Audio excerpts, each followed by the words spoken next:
ఇంకొకటి ఇస్తున్నారు. అంటే ఇదివరకు రెడ్డిని పెడితే ఈ దఫా కాపుని పెట్టారు.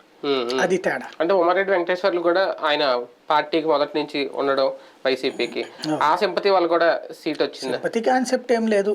కుల సమీకరణ ఆ కుల సమీకరణం ప్రకారం చూసుకున్నప్పుడు ఈయన బెటర్ అనిపించింది, ఈ ఏరియా వాడు కావడం సింపుల్. అంటే ఆ రూట్ లో కూడా కలిసి వచ్చింది. ఇంతకుముందు కోల్పోయిన సీట్ ఇది అది మళ్ళీ సాధించడం. అంతే.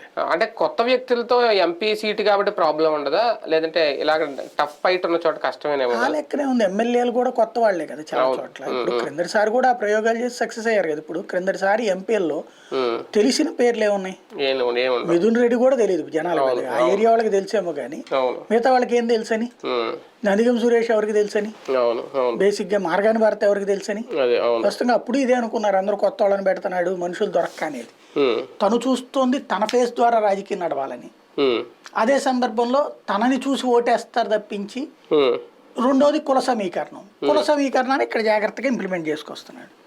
అది సక్సెస్ అవుద్దా లేదా ఈ దఫా? ఎందుకంటే ఇప్పుడు క్రిందటిసారి మైనస్లో నుంచి ప్లస్లోకి వచ్చారు. ఇప్పుడు ప్లస్లో ఉన్నటువంటి వాళ్ళు నిలబెట్టుకోవడానికి ఆ సమీకరణాలు తీసుకున్నాడు. నిలబెట్టుకోవడం ప్లస్ ఆ ప్రయోగాన్ని నేను ఆపట్లేదని చూపెడుతున్నాడు. మరి అది సక్సెస్ అవుద్దో లేదో చూడాలి. గిద్దలూరులో ప్రస్తుతం ఎమ్మెల్యేగా ఉన్న అన్నారాంబాబు ఆయన కంప్లీట్గా నేను రాజకీయాలను తప్పు